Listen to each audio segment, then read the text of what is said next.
What began as a family-owned business remains a family-run business almost a half a century later.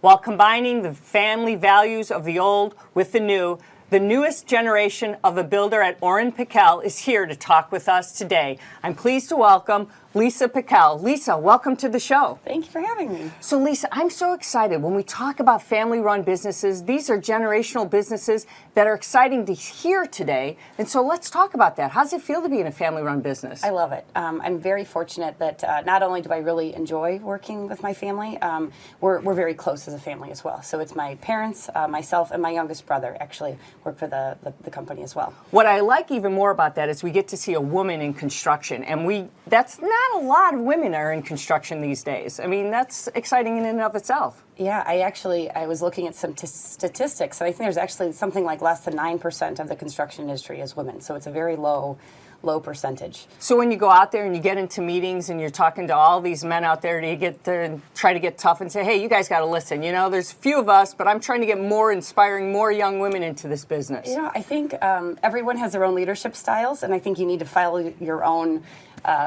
methodologies, right? So, and every leader is going to go into that differently. And I think as a woman, maybe you bring a different touch or a different spin into that in regard to communication and managerial style that I think is important. Our company now has, I think a third of our company, believe it or not, is women.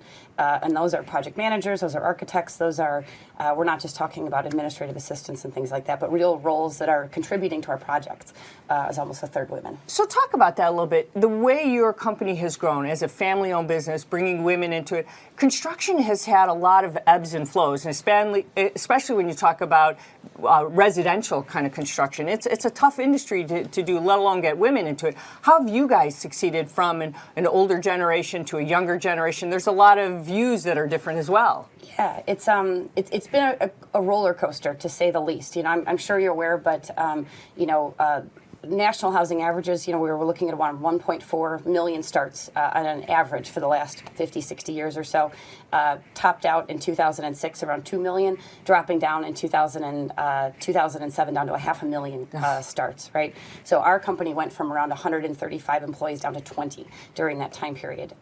So we were fortunate in the sense that we were able to hold on to a lot of our great talent and really nurture some talent through those years as well. Some of those project managers that I just mentioned entered our firm through administrative assistant roles, right? So we have a receptionist that's been with us for 12 years now that is now currently a project manager. So educating and really training from within has been a huge part of providing those opportunities for all of our staff, not just women.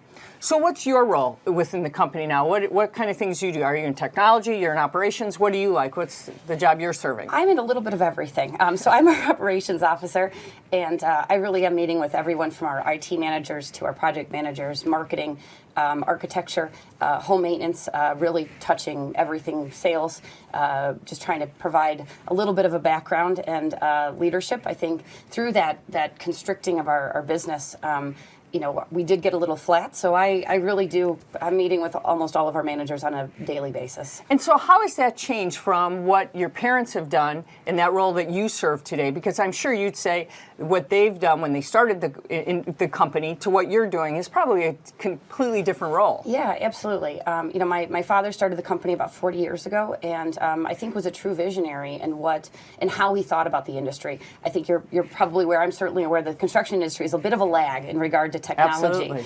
And Orren had the forethought to really use technology as a process point, right, to kind of get out of what our economists would call those valleys of death, right? So growing from $10 million companies to your $50 million companies to your $100 million companies.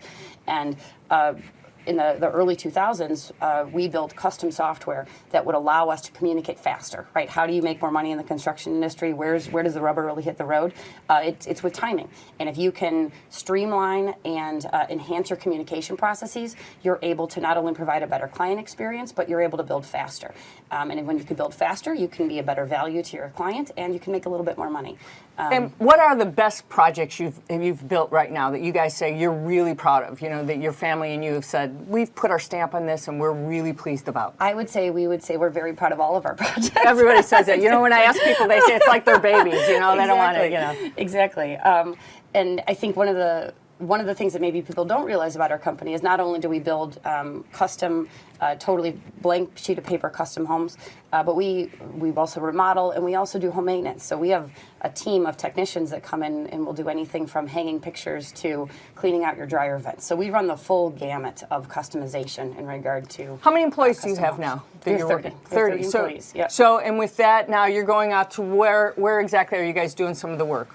We're primarily in the North Shore, the Chicagoland area. We've got some projects in the city, western suburbs, northern suburbs, and then we build vacation properties in southern Wisconsin through Harbor Country, Michigan, and a little bit of Indiana. And now looking at technology, how have you advanced in how you apply technology? Would you say that's changed as well? It has. Again, just trying to, I think, communication and the ability to get information from the field back to the office without having to physically be there has allowed us to expand geographically as well. I'll tell you, Lisa, it's been great having you here. Thanks so for thank having you me, so Peggy. much. Yeah. And so that's our Someone You Should Know for today. Hope you've all enjoyed it as much as I have.